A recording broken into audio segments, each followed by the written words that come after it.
Hello students, welcome to हमारे शिक्षा ज्ञान। आपका स्वागत है क्लास 12 केमिस्ट्री के एक और वीडियो लेक्चर में। आज इस वीडियो में हम आपके लिए लेकर आए हैं क्लास 12 केमिस्ट्री के चैप्टर नंबर 2 वैद्युत रसायन के सभी इंपॉर्टेंट न्यूमेरिकल्स, जो कि बोर्ड एग्जाम 2025 के लिए बहुत ही ज़्यादा इंपॉर्टेंट साबित होने वाले हैं। तो चलिए बिना देर किए आज के इस वीडियो को स्टार्ट करते हैं।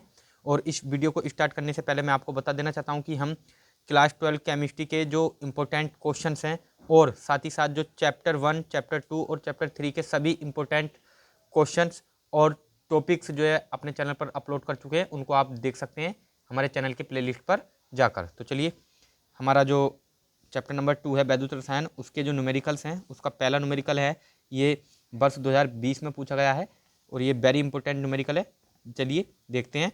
निम्न अभिक्रिया वाले सेल का विद्युत वाहक बल ज्ञात कीजिए। यानी हमें विद्युत वाहक बल ज्ञात करना है। अभिक्रिया हमें दी है Zn solid plus 2Ag plus AQ और यहाँ पर जो रिएक्शन हो रही है यहाँ पर ये बन रहा है Zn2 प्लस एक्वा AQ और प्लस और 2AgH सॉलिड। तो यहाँ पर हम लिखेंगे, जो हमें सबसे पहले लिख लेते हैं दिया है, तो ये लिखा हुआ है यहाँ पर दिया है E0 Zn2 प्लस Zn बराबर माइनस के 0.76 वोल्ट और तथा E0 Ag प्लस Ag बराबर हमें क्या दे रखा है 0.80 वोल्ट या 0.80 वोल्ट जो है यहाँ पर हमें इसका मान दिया गया है।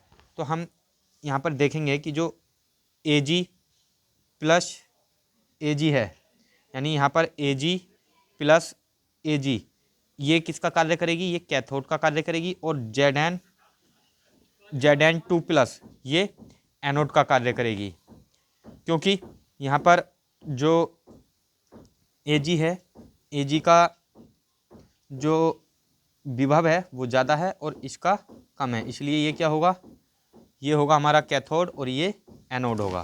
तो यहाँ पर चलिए लिख लेते हैं पहले, यहाँ Ag प्लस Ag कैथोड का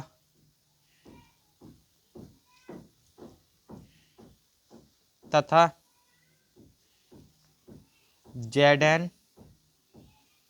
Zn2 प्लस एनोड का कार्य करेगी। तब अब यहाँ से हम जो सूत्र होता है हमारा, सूत्र क्या होता है, E0 शेल, E0 शेल बराबर E0 cathode minus E0 anode. अब यहाँ पर हम मान रख देंगे, E0 शेल हमें निकालना है, तो E0 शेल ऐसे ही रहेगा बराबर E0 कैथोड का मान हमें कितना दे रखा है, यहाँ पर E0 कैथोड यहाँ पर ये है, क्योंकि Zn2 प्लस जो है सॉरी Ag और Ag प्लस Ag जो है कैथोड का कार्य कर रही है, तो कैथोड का जो मान है इसका इलेक्ट्रोड विभव में कितना दे रखा है 0.80 माइनस E0 एनोड का। E0 एनोड की बात करें तो ये माइनस के 0.76 वोल्ट है। तो यहाँ से क्या होगा, माइनस माइनस प्लस हो जाएगा, ये E0 सेल ऐसे ही रहेगा और 0.80 तो ये प्लस 0.76, क्योंकि माइनस माइनस प्लस हो जाएगा। अब इसको ऐड करेंगे तो यहाँ से ये E0 शेल बराबर ये हो जाएगा 1.56, इसको ऐड करेंगे तो 1.56 वोल्ट। यही हमारे इस क्वेश्चन का आंसर हो जाएगा। तो इस प्रकार जो हमारा पहला क्वेश्चन था ये हमने कंप्लीट कर लिया, सॉल्व कर लिया। अब हम बढ़ते हैं हमारे नेक्स्ट क्वेश्चन नंबर 2 की ओर। तो चलिए, क्वेश्चन नंबर 2 है, निम्नलिखित शेल के मानक EMF की गणना कीजिए। Zn अभिक्रिया, यहाँ पर हमें सेल अभिक्रिया दे रखी है, Zn2 प्लस 1 मोलर विलियन है और Cu2 प्लस 1 मोलर विलियन है Cu। अब यहाँ पर और हमें साथ में दिया हुआ है E0 Zn2 प्लस Zn बराबर प्लस 0.76 वोल्ट तथा E0 Cu2 प्लस Cu बराबर प्लस के 0.34 वोल्ट। और ये जो क्वेश्चन है ये 2019 और 23 में जो है पूछा गया है, तो ये वर्ष 2025 के लिए भी इम्पोर्टेंट है। तो चलिए सोल्व करते हैं इसको। अगर हम इस सेल की बात करें तो इसके लिए जो अर्ध अभिक्रियाएँ होंगी, अर्ध सेल अभिक्रियाएँ, यानी अर्ध सेल अभिक्रियाएँ, इसकी अर्ध सेल अभिक्रियाएँ क्या होंगी? यहाँ पर जो एनोड होगा पहली होगी, एनोड पर कौन सी रिएक्शन होगी? यहाँ पर एनोड पर जो हमारा जिंक है Zn सॉलिड फॉर्म से, ये क्या होगा? यहाँ पर Zn 2+ है, 2+, और कितने इलेक्ट्रॉनों का यहाँ से जो है ये त्याग करेगा? 2 इलेक्ट्रॉनों को, सॉरी 2 इलेक्ट्रॉन जो है ये यहाँ पर त्याग करेगा। तो यहाँ से क्या हो गया? यहाँ पर होगा ऑक्सीकरण, एनोड पर होगा ऑक्सीडेशन यानी ऑक्सीकरण। और इसकी जो दूसरी सेल अभिक्रिया होगी, कैथोड पर जो अभिक्रिया होगी, कैथोड पर कौन सी रिएक्शन होगी? कैथोड पर होगा Cu2+, Cu2+ एक्वस से ये 2 इलेक्ट्रॉन ग्रहण करेगा, और यहाँ से जो Cu है ये सॉलिड अवस्था में परिवर्तित हो जाएगा, और यहाँ पर होगा अपचयन। अब यहाँ से हम लिख लेंगे कि हमें दिया है, ये दिया हुआ है, तो डायरेक्टली हम जो है फॉर्मूला है यहाँ पर अप्लाई कर लेते हैं कि शेल का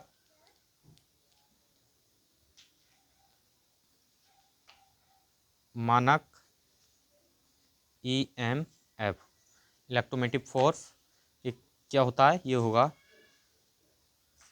E0 शेल बराबर E0 cathode minus E0 anode, minus E0 anode. तो यहाँ पर अब हम इसको क्वेश्चन को आगे को यहाँ से सोल्व करते हैं, मान रखते हैं E0 सेल बराबर क्या जाएगा?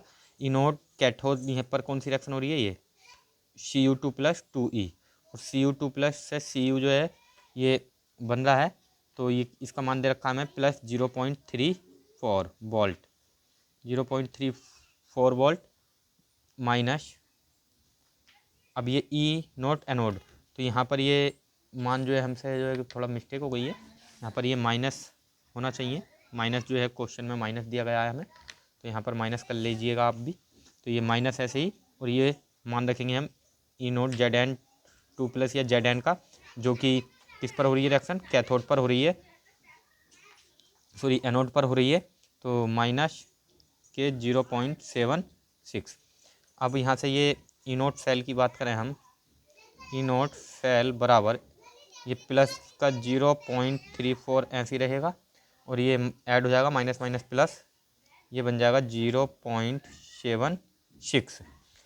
अब यहाँ से इसको हम ऐड करेंगे तो ये 6 और 4 कितना हो जाएगा? 10, यानी 10 का 0, इसलिए 7 और 3 10 और 1 11, यानी 11, और यहाँ पर दशमलव के बाद के अंकों के बाद लगेगा 2 के, तो 1.10 या 1.1 वोल्ट भी हम इसको कह सकते हैं। जो शेल का EMF होगा, मानक EMF, वो कितना होगा? 1.10 वोल्ट। तो इस प्रकार जो दूसरा क्वेश्चन था ये भी हमने कंप्लीट कर लिया। अब हम देखते हैं क्वेश्चन नंबर 3 को। क्वेश्चन नंबर 3 हमें दिया है कि शेल अभिक्रिया लिखते हुए निम्नलिखित सेल के विद्युत वाहक बल की गणना करो।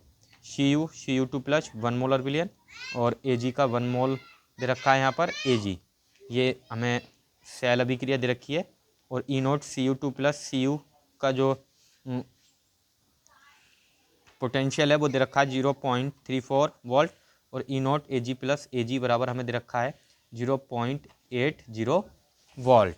तो चलिए हम पहले इसकी जो अर्धसेल अभिक्रियाएँ हैं उनको लिख लेते हैं।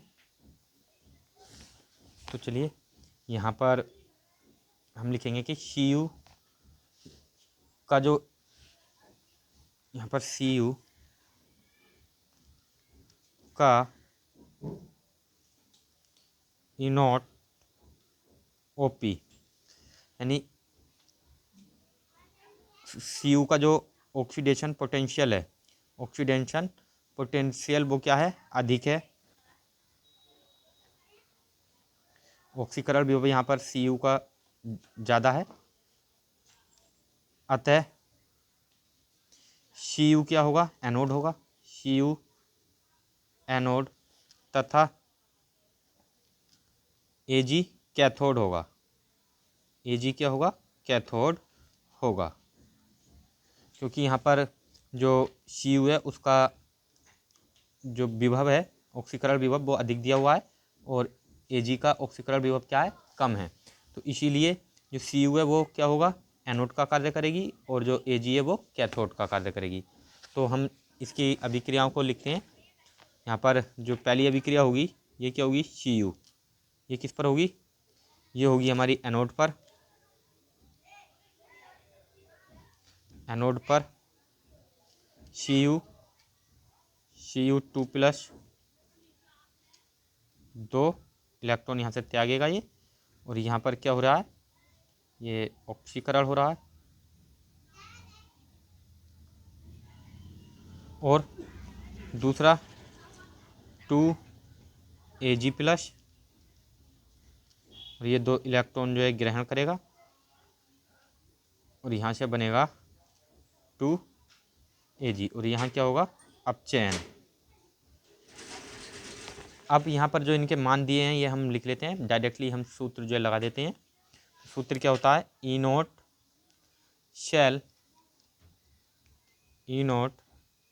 शेल बराबर ई नोट कैथोड माइनस ई नोट एनोड। तो जो भी हमें मान दिए हैं हम यहाँ पर रख देंगे। तो चलिए, ई नोट सेल क्या आ जाएगा, ई नोट सेल बराबर ई नोट कैथोड का की जो वैल्यू है हमें कितनी दे रखी है, ई नोट कैथोड, यानी ये कैथोड पर कौन सी अभिक्रिया हो रही है, कापर वाली। तो इसका हमें ऑक्सीकरण विभव दे रखा है 0.34 माइनस, ये माइनस ऐसी ई नोट एनोड हमें पे कौन सी रिएक्शन हो रही है ये, और इसका ऑक्सीकरण विभव हमें दे रखा है 0.80 वोल्ट। तो यहाँ पर अब इसको आगे हम सॉल्व करेंगे। तो सॉरी, यहाँ पर हमसे मान जो है उल्टे लिख गए हैं, क्योंकि हमारी कैथोड पर कौन सी रिएक्शन हो रही है, ये Ag वाली रिएक्शन जो है कैथोड पर हो रही है। कैथोड पर ये रिएक्शन हो रही है, तो यहाँ पर ये प्लस में आएगा, क्योंकि इसका मान हमें प्लस 0.80 दे रखा है, तो ये तो हो गया प्लस। और ई नोट जो एनोड है, ई नोट एनोड पर कौन सी हो रही है, Cu वाली रिएक्शन, और इसका जो अपचयन ऑक्सीकरण विभव दे रखा है हमें, ये कितना दे रखा है 0.34। तो यहाँ पर ये होगा माइनस, क्योंकि इसको हमें घटाना पड़ेगा, माइनस के ई नोट एनोड, जो एनोड पर हो रही है रिएक्शन उसके लिए ये घटाना पड़ेगा। तो यहाँ से आ जाएगा ई नोट शेल बराबर, अब 0.80 में से हमें घटाना है माइनस के 0.34।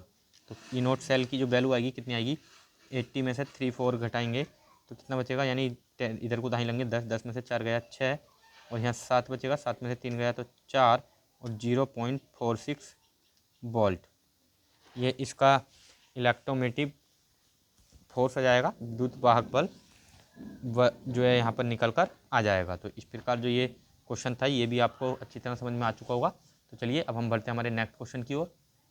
तो चलिए क्वेश्चन नंबर 4 है, CuSO4 विलयन को 1.0 एम्पेयर की धारा से 900 सेकेंड तक विद्युत अपघटित किया गया, कैथोड पर निक्षेपित कॉपर के द्रव्यमान की गणना कीजिए। और Cu बराबर हमें दे रखा है 63, और ये क्वेश्चन 2022 में जो है पूछा गया है। तो ये क्वेश्चन 2025 के नज़रिए से भी बहुत ही ज़्यादा इंपॉर्टेंट साबित होने वाला है। चलिए सॉल्व करते हैं इस क्वेश्चन को।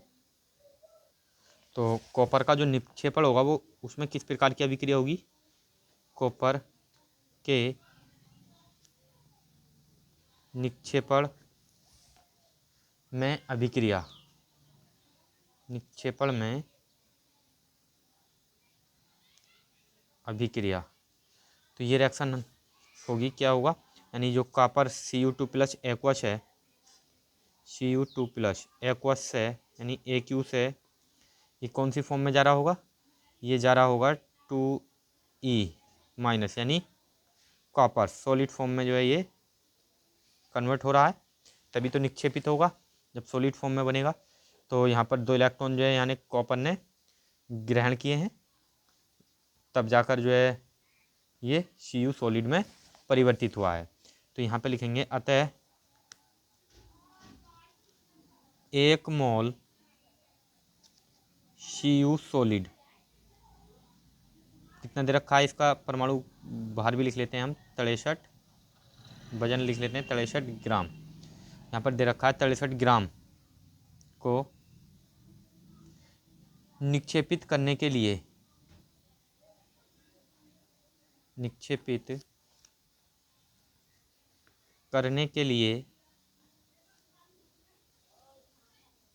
2F या हम कह सकते हैं 1 फेरेड बराबर कितना होता है 96,500, तो इसकी गुणा कर देंगे 2 से, 2 गुणा 96,500 कूलाम आवेश की आवश्यकता पड़ेगी। कूलाम आवेश की आवश्यकता है, कूलाम आवेश की आवश्यकता है। तो अब यानी 1 मोल CuS यानी 63 ग्राम को निक्षेपित करने के लिए हमें कितने कूलाम आवेश की आवश्यकता है, 2 गुणा 96,500 कूलाम आवेश की। अब यहाँ पर हम जानते हैं कि आवेश क्या होता है, Q बराबर IT, Q बराबर होता है IT से। अब यहाँ पर हमें I का मान दिया है, रख देंगे, तो Q बराबर यहाँ से I की वैल्यू कितनी दे रखी है 1 इंटू T हमें कितना दे रखा है, T दे रखा है 900 सेकेंड, T बराबर 900 सेकेंड समय दे रखा है 900 सेकेंड, तो यहाँ रखेंगे 900 सेकेंड। तो यहाँ से कितना हो जाएगा, ये हो जाएगा 900 कूलाम, यानी 1 की गुणा 900 से करेंगे तो 900 कूलाम आवेश आ जाएगा हमारे पास। अब 900 कूलाम द्वारा निक्षेपित कॉपर की मात्रा हमें निकालनी है, तो 900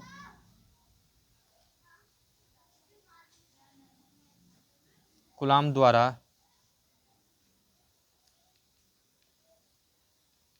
निक्षेपित कॉपर की मात्रा, कॉपर की मात्रा की अगर हम बात करें तो ये क्या होगा, यानी जो पहले वजन था, भार था 63 था कॉपर का वजन, इंटू अब कितने आवेश पर चाहिए हमें 900 पर, गुणा कर देंगे 900 से, और टोटल पहले कितने कूलाम आवेश पर था, वो यहाँ पर था कितना 2 गुणा 96,500 कूलाम, तो ये आ जाएगा बटे में, 2 गुणा 96,500 कूलाम आवेश। अब इसको जब गुणा करेंगे 63 की 9 से, तो ये कितना हो जाएगा, 9 तिया 27 का 7, 9 छक्का 54, 54 और 2 56, 567, और ये 2 जीरो ऐसे ही आ जाएंगे, यानी कितना हो जाएगा 56,700 अपॉन इसकी गुणा करेंगे तो ये कितना हो जाएगा, ये हो जाएगा 1,93,000, यानी ये 96,000 है, तो 1,93,000 यहाँ पर ये हो जाएगा। अब जब आप इसको सॉल्व करेंगे तो 2 जीरो से 2 जीरो कैंसिल हो जाएंगे और इससे आप इसे भाग देंगे, तो यहाँ पर जो आंसर आएगा वो आएगा 294 ग्राम। इतना ग्राम कॉपर जो है निक्षेपित होगा कैथोड पर। तो इस प्रकार जो हमारा ये क्वेश्चन था, क्वेश्चन नंबर 4, ये हमने कंप्लीट कर लिया है। अब हम बढ़ते हैं हमारे क्वेश्चन नंबर 5 की ओर। तो क्वेश्चन नंबर 5 आपके सामने है, डैनियल सेल के लिए मानक इलेक्ट्रोड विभव 1.1 वोल्ट है, निम्न अभिक्रिया के लिए मानक गिब्स ऊर्जा की गणना करो। और ये क्वेश्चन 2019, 22, 24 रेगुलर पूछे जाने वाला क्वेश्चन है, तो ये वेरी वेरी इंपॉर्टेंट क्वेश्चन है, तो आप इसको अच्छी तरह तैयार करें। गिब्स ऊर्जा का जो एक न्यूमेरिकल है ये आपसे 101% आपके एग्जाम में पूछे जाने वाला है। तो चलिए देखते हैं इसके सॉल्यूशन को। अब इस शेल में जो एनोड है, एनोड पर कौन सी रिएक्शन होगी, लिख लेते हैं एनोड पर। एनोड पर रिएक्शन होगी Zn जो सॉलिड है, ये Zn2+ एक्वा AQ में बदल जाएगा, AQ, और 2 इलेक्ट्रॉनों का यहाँ से जो है ये क्या करेगा, त्याग करेगा, यानी ग्रहण करेगा 2 electron Zn solid, Zn2 plus Aq में बदल जाएगा 2 इलेक्ट्रॉनों का त्याग करके। अब एनोड पर कौन सी रिएक्शन होगी? एनोड पर होगी, सॉरी जो कैथोड होगा, कैथोड पर कौन सी रिएक्शन होगी? यहाँ पर एनोड तो हमने लिख दिया, दूसरी रिएक्शन कैथोड पर होगी, सॉरी। कैथोड पर यहाँ पर कौन सी रिएक्शन होगी?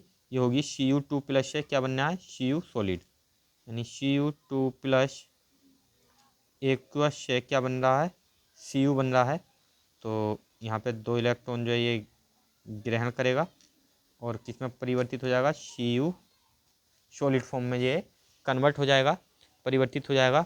अब हमने यहाँ से देखा कि इस अभिक्रिया में जो है इलेक्ट्रॉनों का जो त्याग या आदान प्रदान हो रहा है, कितने इलेक्ट्रॉनों का आदान प्रदान हो रहा है? 2 का। तो यहाँ लिखेंगे, पहले गिब्स ऊर्जा का सूत्र लिख लेते हैं। चलिए, अभिक्रिया में शेल की गिब्स ऊर्जा, शेल की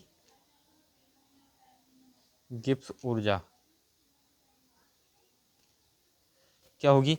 ये होता है मानक गिब्स ऊर्जा का formula delta G naught, delta G naught बराबर minus n F E naught, n F E naught ये होता है। अब यहाँ पर एन क्या है? एन इलेक्ट्रॉनों की संख्या है, जितने भी इलेक्ट्रॉनों का आदान प्रदान हो रहा है। तो यहाँ से कितने इलेक्ट्रॉनों का आदान प्रदान हो रहा है? 2 का, 2 का।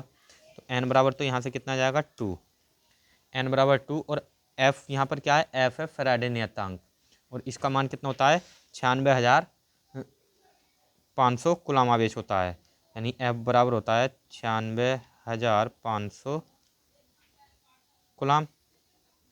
एफ का मान भी हमारे पास आ गया, और यहाँ से ई नोट का वैल्यू भी हमें दे रखा है कितना? 1.1 वोल्ट। तो यहाँ से ई नोट की वैल्यू भी लिख लेते हैं। चलिए, ई नोट बराबर 1.1 वोल्ट हमको दिया गया है। अब इसी के जो सब मान हैं ये हम इसमें रखेंगे, तो गिब्स ऊर्जा क्या आएगी? डेल्टा जी नोट बराबर माइनस एन की वैल्यू कितनी? 2 इंटू एफ की वैल्यू कितनी है? 96,500 इंटू ई नोट की वैल्यू 1.1। अब चलिए, इसको जो कैलकुलेशन है हम आगे को करते हैं इसकी मल्टीप्लाई। तो कितना हो जाएगा ये? 2 0 0 0 और 2 पंजे 10 का 0 हासिल 1, और 2 छक्का 12 और 1 13 का 3 हासिल 1, 2 नीम 18, 18 और 1 19, और इंटू 1.1। अब 1.1 से जब आप इसकी गुणा करेंगे तो ये कितना आएगा? तो ये आएगा यहाँ से आपके पास माइनस के 212 माइनस के 21, तो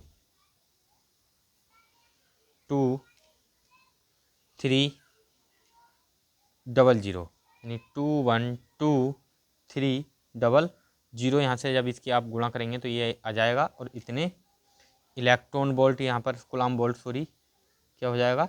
इसका मतलब कूलम, क्योंकि आवेश का मतलब कूलम और ये वोल्ट होगा, तो कूलम वोल्ट, या आप इसको लिख सकते हैं जूल।